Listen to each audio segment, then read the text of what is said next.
Hello everyone, welcome back to the channel. मेरा नाम है शिखा और आज हम पढ़ेंगे हिंदी व्याकरण का टॉपिक या फिर विषय पद परिचय। स्टार्ट करने से पहले 3 इंपॉर्टेंट चीज़, अगर आपको कोई भी डाउट आए तो आप मुझे इंस्टाग्राम पे फॉलो करके डीएम कर सकते हैं। और अगर आपको ये पीडीएफ चाहिए जिसके अंदर आपको नोट्स भी मिलेंगे, इंपॉर्टेंट क्वेश्चंस भी मिलेंगे, प्रीवियस ईयर क्वेश्चंस भी मिलेंगे, मतलब all in one combined PDF चाहिए तो वो आपको मिल जाएगी टेलीग्राम पर। थर्डली, अगर आपको रेगुलर टेस्ट सीरीज में पार्टिसिपेट करना है तो you can follow me on WhatsApp channel 2। तीनों के link, Instagram, Telegram and WhatsApp के लिंक आपको डिस्क्रिप्शन बॉक्स में मिल जाएगी। Make sure you follow on all the 3 platforms.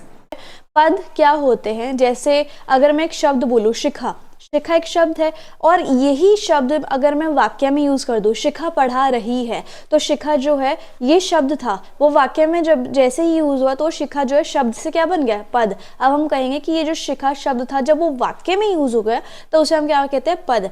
अब शिखा जो शब्द है वो क्या है? संज्ञा है ना। तो मैंने उस पद का, यानी कि पद क्या है? शिखा है, उस पद का परिचय दे दिया कि ये जो वर्ड शिखा है वो क्या है? संज्ञा है। कौन सी संज्ञा है?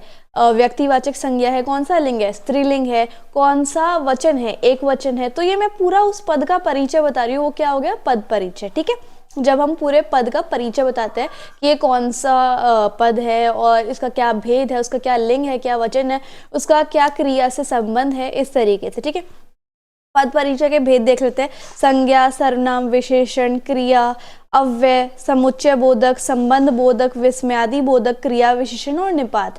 ये जो है हमारे किसके भेद है? पद परिचय के। ठीक है, संज्ञा देख लेते हैं। संज्ञा, जब भी आपको कोई पद मिल जाए तो उसमें आपको देखो, यहाँ पर एक एग्जाम्पल देख लेते हैं। अभिषेक पुस्तक पढ़ता है, पढ़ता है तो क्रिया हो गई। ठीक है, और पुस्तक और अभिषेक जो है वो क्या है? संज्ञा है।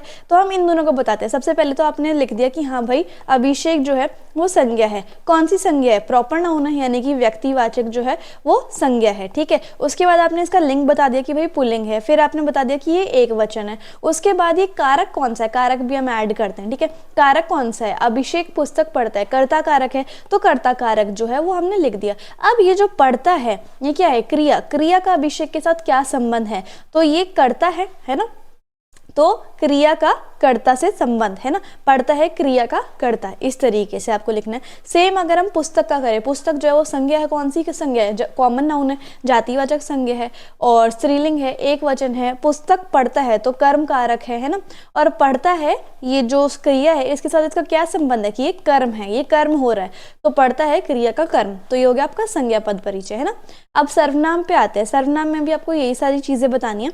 जैसे कि एक उदाहरण है, यह उसकी वही किताब है जिसे कोई चुरा कर ले गया था। अब यहाँ पर कितने सारे सर्वनाम है? यह है, जिसे है, कोई है, ये सारे आपके सर्वनाम है। ठीक है, तो यह देख लेते हैं अब यह जो है आपको पता चल गया कि सर्वनाम है। कौन सा सर्वनाम है? इसमें आपको भेद याद होने बहुत इंपॉर्टेंट है।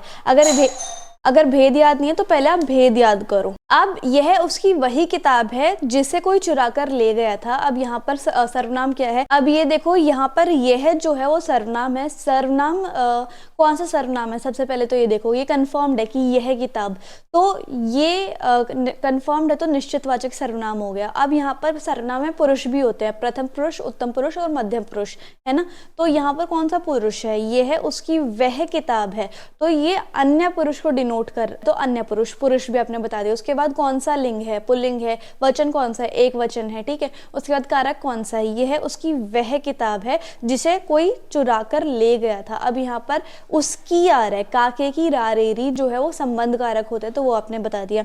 अब यहाँ पर जो यह है उसका संबंध बताना, ये इतना ज़रूरी नहीं है ये वाला पार्ट, बट अगर आप बताना चाहते हो कि यह का किससे संबंध बन रहा है तो आप बता सकते हो। जैसे कि यहाँ पे देखो, यह का संबंध जो है वो किताब से, तो किताब जो है वो संज्ञा शब्द है और यह उसी के साथ संबंध रख रहा है, तो किताब संज्ञा शब्द से संबंध है। ठीक है, अब विशेषण के लिए आते हैं। जैसे ये 3 किताबें उपयोगी हैं। अब यहाँ पर उपयोगी भी है और 3 भी है, तो 3 का देख लेते हैं। 3 जो है वो विशेषण है, संख्यावाचक विशेषण है, पुल्लिंग है और बहुवचन है, क्योंकि 3 तो बहुवचन में ही आएगा, है ना।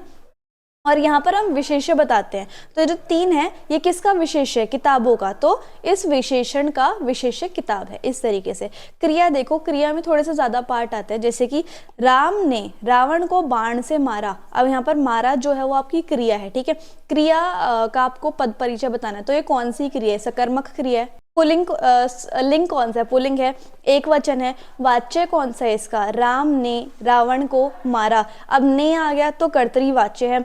काल कौन सा है, क्रिया में काल भी तो होते हैं, तो भूतकाल है। अब उसके बाद आपको जो है संबंध बताना है। जो मारा क्रिया है उसका कर्ता जो है वो राम है और कर्म जो है वो रावण है। कर्म रावण तथा कर्ण जो है, अब यहाँ पर देखो कर्ण कारक भी है बाण से, तो बाण जो है वो कर्ण है। तो इस तरीके से आपने तीनों क्या बता दिए, वाच्य बता दिए। ठीक है, अब अव्यय ऐसे शब्द होते हैं जिसका आप वचन बदल लो, लिंग बदल लो, कारक बदल लो, सेम रहेंगे हमेशा, उसका वचन लिंग और कारक से कोई प्रभाव नहीं पड़ता। उसके अंदर चार चीजें हमें पढ़नी होती है, योजक, संबंध बोधक, विस्मयादि बोधक और क्रिया विशेषण। सबसे पहले हम पढ़ेंगे समुच्चय बोधक। समुच्चय बोधक क्या होते हैं, देखो समुच्चय बोधक होते कंजक्शन जो कि दो वाक्य को जोड़ने का काम करते हैं, जैसे और, व, एवं, तथा, या, अथवा, इस तरीके से। ठीक है, जैसे संगीता और अनीता जो है वो जा रही हैं, तो यहाँ पर और जो है वो क्या हो गया, आपका समुच्चय बोधक हो गया। इसमें भी आपको टाइप्स याद करने पड़ेंगे, इसके टाइप्स होते हैं। ठीक है,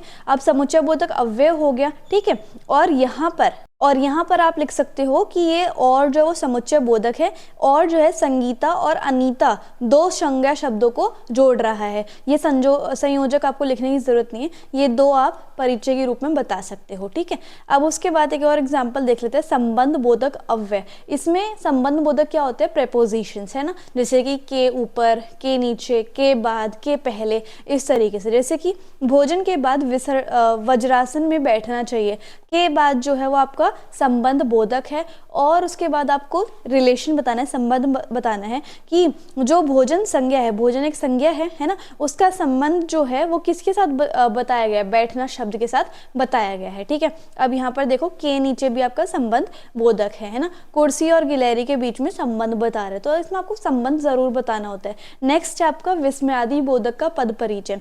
अब देखो वाह कितनी अच्छी राखी है, तो ये जो है वाह क्या हो गया, संबंध बोधक, और ये कैसा भाव प्रकट कर रहा है, आनंद का भाव प्रकट कर रहा है। ठीक है, अब क्रिया विशेषण का पद परिचय जो कि क्रिया की विशेषता बता रहे हैं, जैसे विद्यार्थी ऊपर खड़े, कहाँ खड़े हैं, वो ऊपर खड़े हैं, तो खड़े हैं जो वो क्या है, क्रिया, और उसकी विशेषता किसने बताई हुई है, ऊपर ने, तो ऊपर जो है वो क्या हो गया, स्थानवाचक क्रिया विशेषण। और इसका आप संबंध कैसे बताओगे कि खड़े हैं क्रिया के स्थान का विशेषता बता रहा है वो। ठीक है, कि कहाँ पर खड़े, तो आपने संबंध भी बता दिया। तो इस तरीके से आपको जो है पद का परिचय बताना है। अब यहाँ पर मैंने शॉर्ट फॉर्म के लिए संज्ञा, सर्वनाम, विशेषण, क्रिया, क्रिया विशेषण, संबंध बोधक, समुच्चय बोधक और विस्मयादि बोधक के लिए पूरा एक बताया हुआ है फॉर्मेट कि इसमें आपको क्या क्या चीज़ें लिखनी होती है, ये आप इस लर्न कर सकते हैं। और सबसे ज़्यादा मेन इंपॉर्टेंट चीज़ मैं आपको बताऊंगी कि आप जैसे क्रिया विशेषण के भेद याद कर लो, क्रिया के भेद याद कर लो, विशेषण के, सर्वनाम के, संज्ञा के, तो ज़्यादा अच्छे से आप इसको कर पाओगे। ठीक है, जो कि आप पहले की क्लास में करके आ चुके हो। और ये कुछ अभ्यास प्रश्न हैं जो कि आपको करने हैं, और ये PDF जो है आपको टेलीग्राम पर मिल जाएगी। तो इसी के साथ साथ हमारा जो टॉपिक है, जो विषय है, वो खत्म होता है। सो आई होप आपको वीडियो और एक्सप्लेनेशन बहुत अच्छी लगी होगी। So if you like the video and the explanation then please like, share, comment and subscribe the channel. Also follow on all the platforms. Thank you so much.